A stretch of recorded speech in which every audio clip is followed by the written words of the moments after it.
This is a picture of an NFT that people were going absolutely crazy over just about a week ago that has since wrecked its holders. The project is called Art Gobblers, and I have some issues with a chain of events that had happened with this project. For those of you who haven't been following, it is a project, again, that was hyped up quite a bit on crypto Twitter, and I think in a sort of, I don't want to say malicious, but borderline unethical way.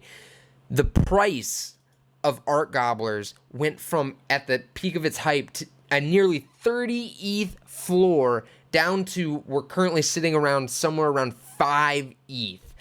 That is a huge drop, and there are people who have lost a ton of money on this. An example being, I have Cirrus who tweeted, this person did indeed use all of the 260 ETH to sweep 21 gobblers on mint day.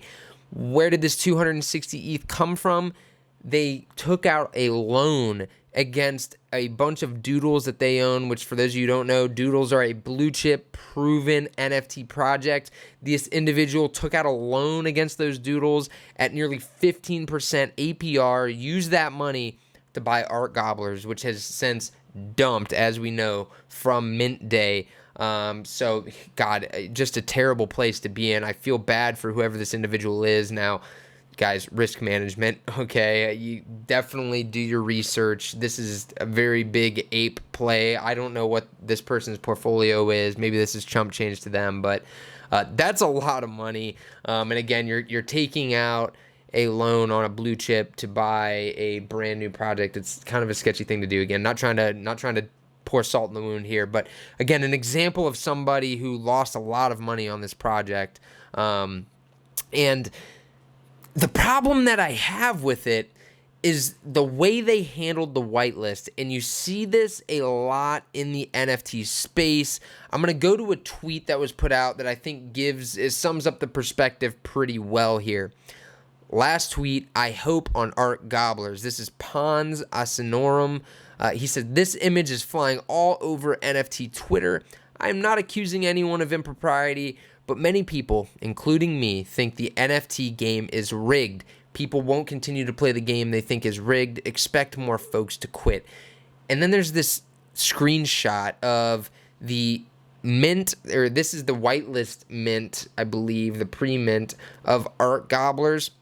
And a lot of noticeable names on here, crypto Twitter influencers who got in very early. Now, my problem is not with whitelisting. Every project has a whitelist for the most part.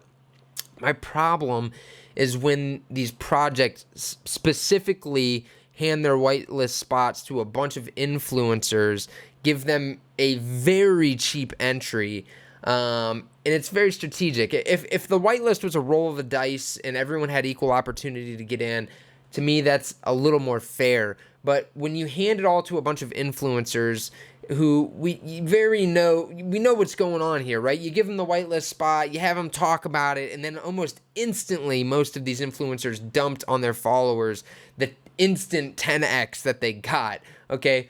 This is the ethical piece that I have an issue with, and this takes us back to a video that I made a few months ago talking about how, guys, 90% of the time, these influencers are not on your side, okay? First of all, most of them, a lot of them, are bot accounts. Now, I'm not pointing any fingers here or saying that the accounts listed here for the whitelist were bot accounts, but it is important to be aware that a lot of them are. What do I mean by bot accounts? I mean, these are people, most of the time, anonymous people. You don't even know who they are. You have never even seen their real face. They look for accounts with big follower counts, and then they buy them with cash. They negotiate deals with the owner. They then get access to that account, and then they use that account to essentially dump on their followers, right? They pump and dump these tokens. They talk up a token, and then they dump it all over them, and you never hear about that token ever again from that account. This is a common strategy. It's something that you see over and over again, and most people have fallen victim to it in the space. It's very easy to do when you're new. You're just trying to learn about stuff, and naturally you're going to hear what the big influencer accounts are saying because it's going to get pushed on your feed, and then you're going to just sort of eat it up. And this isn't, again, I'm not knocking on anybody. It's happened to me. It's happened to a lot of people that I know in the space. I'd say generally just about at any time this has happened to everybody in the space. You know, we've all fallen victim to the influencer pump and dump, but it's something to be very aware of. And I think that's sort of what went on here. Again, I'm not dropping any names. I'm not saying that the people here on this list are the ones that did this, but it does seem very coordinated if you go back and you see them all tweeting at the same time about a project that is brand new that they got the whitelist on, and then all of a sudden they don't own any of them anymore, and the price is falling, and what do you know? They're not tweeting about the project really, right? They might tweet every now and then about the floor falling and going, oh my gosh, I had no idea. But again, guys, we can read between the lines here and see what happened. I think that this is honestly a big problem in the space.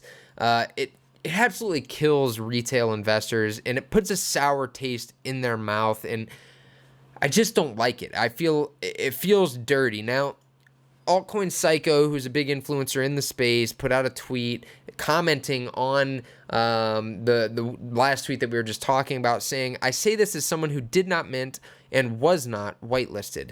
This is a poor take. People spent years of hard work to become influential in the space. Everybody started from square one. If that influence now gets them access to exclusive deals, etc., that's fair game. I don't know that I agree with this because, for one, I don't think... Listen, again, there is accounts that spent years and grew their following, and props to them, okay? But there's a lot of accounts that are bought, and they didn't spend much time at all. They just had money to spend on these accounts, and a lot of them are doing questionable stuff like this. And even if you did spend years building up your account, your following, and you get early access to the project, me personally, I don't agree with shilling it to your following unless you really, really believe in it and it's something that you plan to hold. It's not something you plan to just dump on their heads. That is the problem that I have with this whole thing.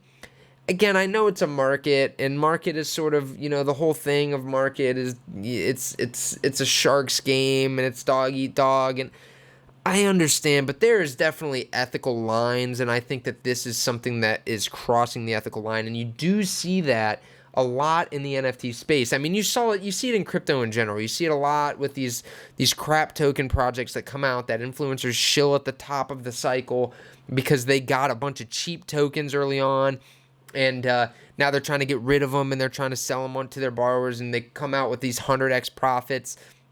These are the ethical lines that are getting crossed in the space that in the stock world and a lot of other worlds is not very legal. Now, I know that there's lines here, but there's a lot of disclosures that go on in the TradFi world. When people get in early, they have to disclose who the holders are and things like that. And I know you can see on chain these transactions and things, and there's arguments to be made about, it is disclosed, it's transparent, but again, me personally don't feel very good about these types of things, and I feel bad every time I see this happen because, again, these are real people who are getting screwed around with, and it puts a sour taste in my mouth, and I know it puts a sour taste in their mouth when, they buy a project that their favorite influencer is talking about just to have it dumped on their heads. So, guys, I wanted to bring this up to you because if you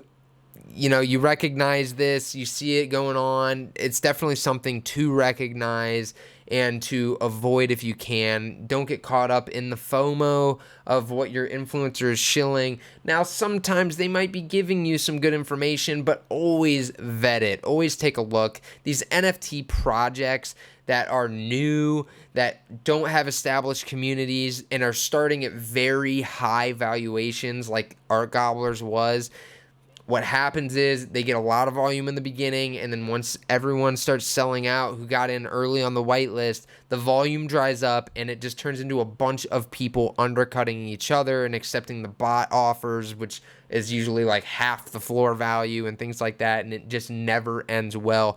That's what happened here in Art Gobblers. As you can see, here's their volume chart.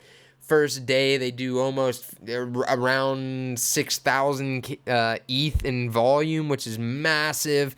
You see the floor price rise, and then the volume starts to tank, and it goes all the way down. It's near 1,000 ETH in volume, which sounds like a lot, right? But relative to the start time, it is way down, and with that, the floor price becomes way down because, again, there's no market sell button in the NFT space. So once the bottom starts to fall out, people just start stacking the exit door, and they're trying to get out. So they start undercutting the floor, and it just turns into what's basically a death spiral on the NFTs until the volume dries up nearly completely.